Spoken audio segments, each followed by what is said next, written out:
Glover, Bristol Rovers Ability captain, 29, up front striker. Obviously, your club captain for Bristol Rovers Ability team. Yeah. How big of a responsibility is that to you? And does it make you feel more confident to be captain? Yeah, it's a huge responsibility.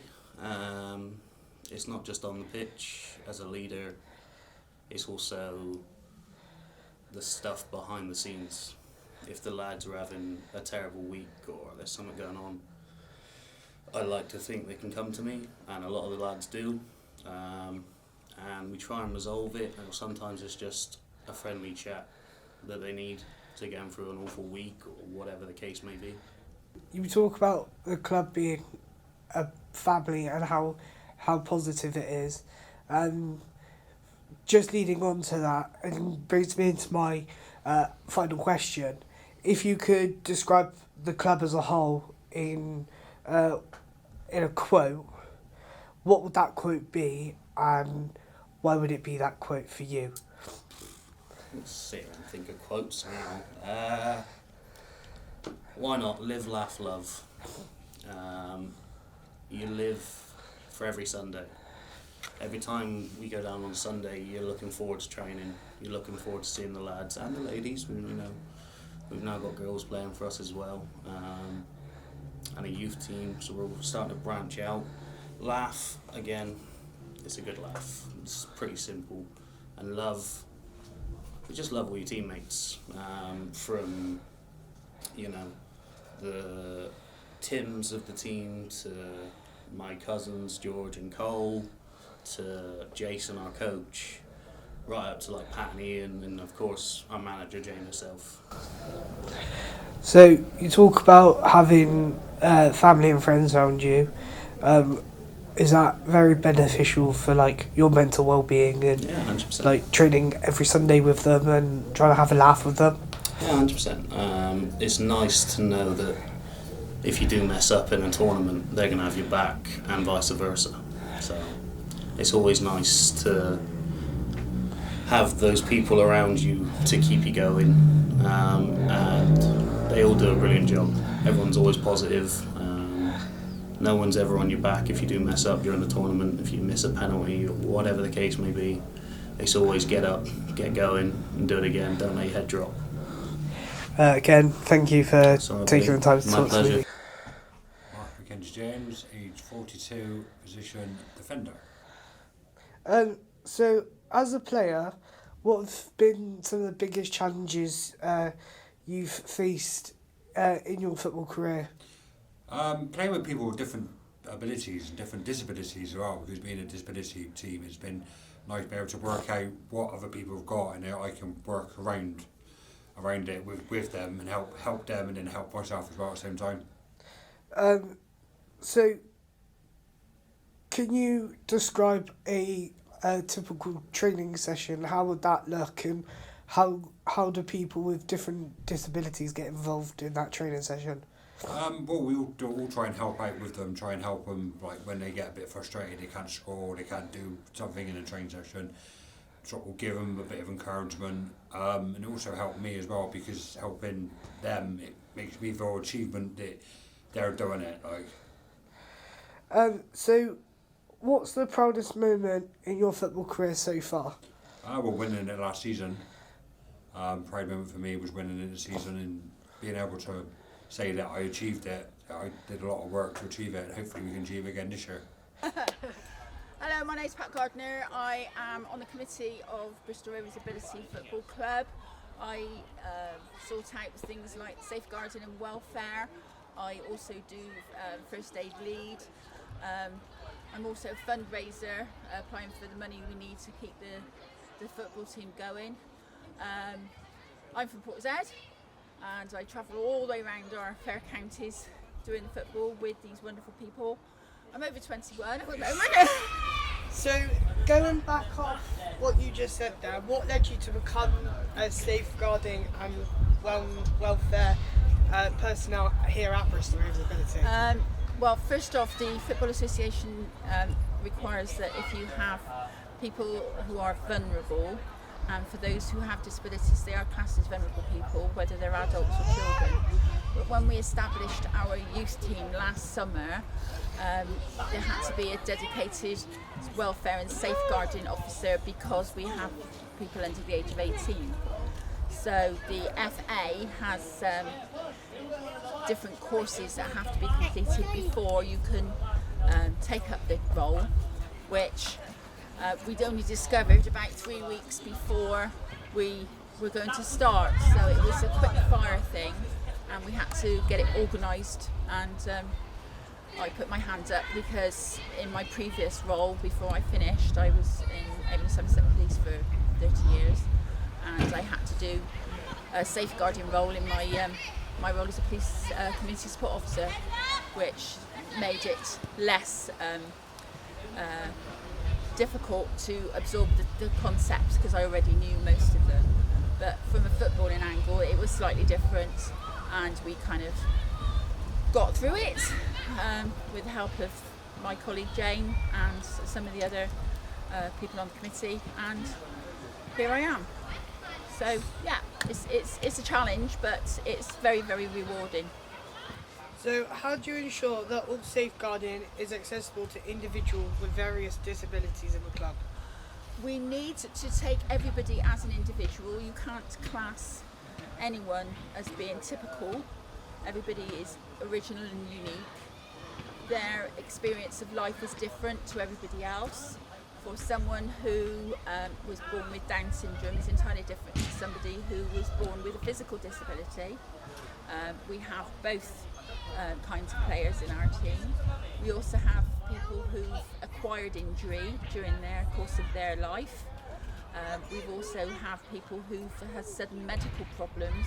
For example, we have someone who had a heart attack last year, who's not quite sure whether they will continue playing, and is moving forward to become a coach, which is absolutely amazing, because we discovered that he's got a natural knack of showing people how to do things, which is obviously an untapped talent that he didn't realise he had.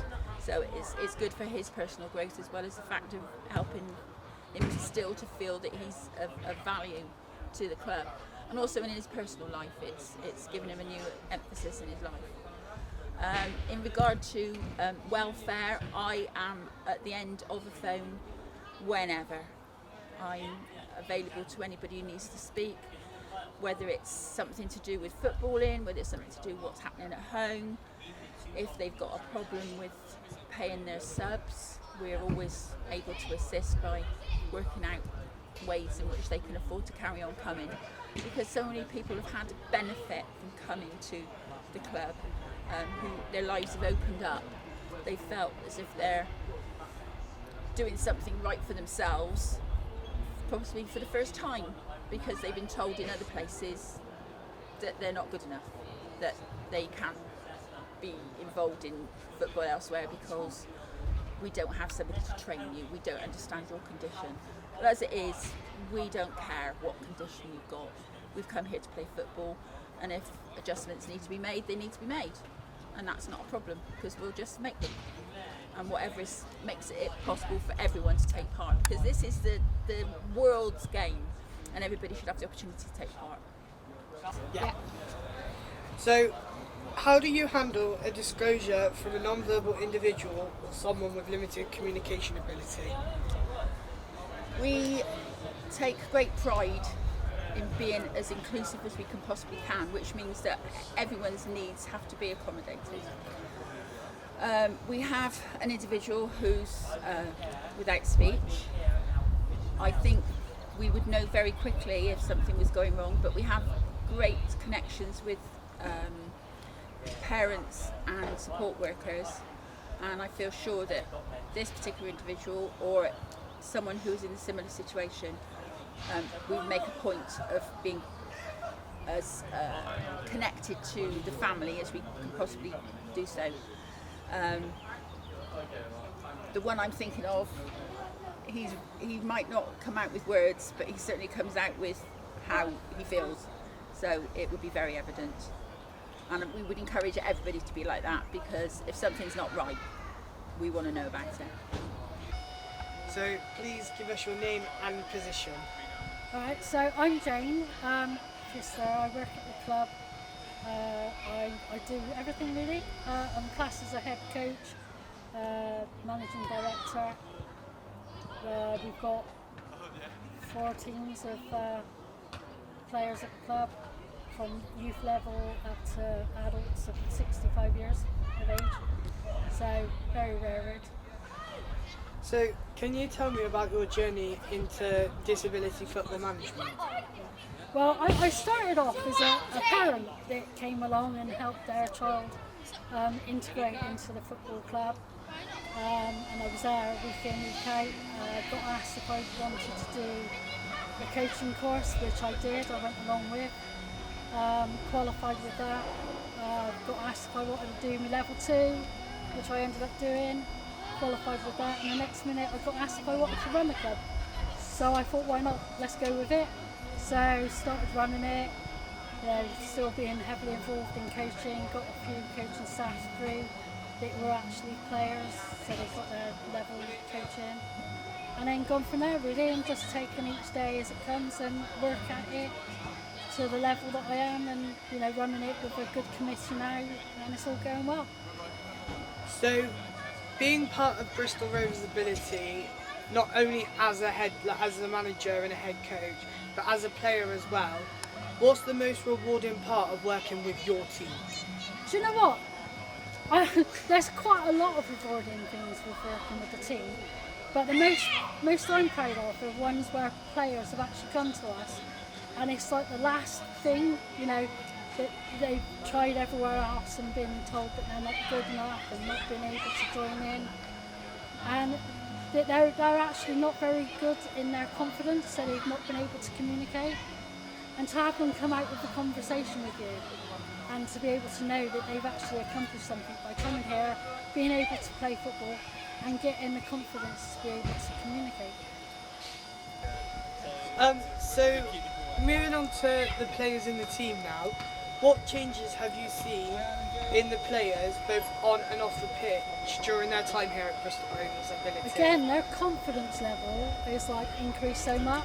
Like I said, that they were ones with non-verbal communication, people with very little, just the confidence to communicate, and the fact that they communicate on the pitch and off the pitch.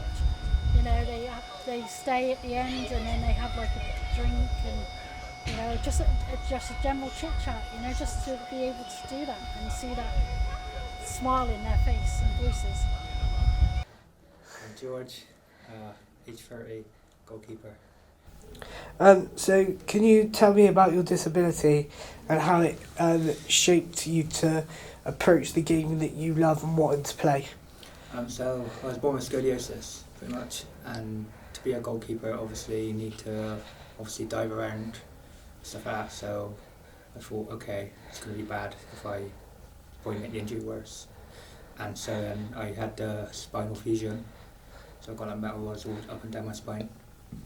And then I got into football, playing football, and then I found Bristol Rovers Ability, and they welcomed me with open arms. So obviously, playing for goalkeeper for Bristol Rovers, there's a lot of diving about, and obviously, not many people are going to see because obviously, it's out of shot. But obviously, you've actually teared your MCL. Yeah. How have the club helped you after tearing that? So they were quick and swift of getting first aid, and I was in the hospital in minutes.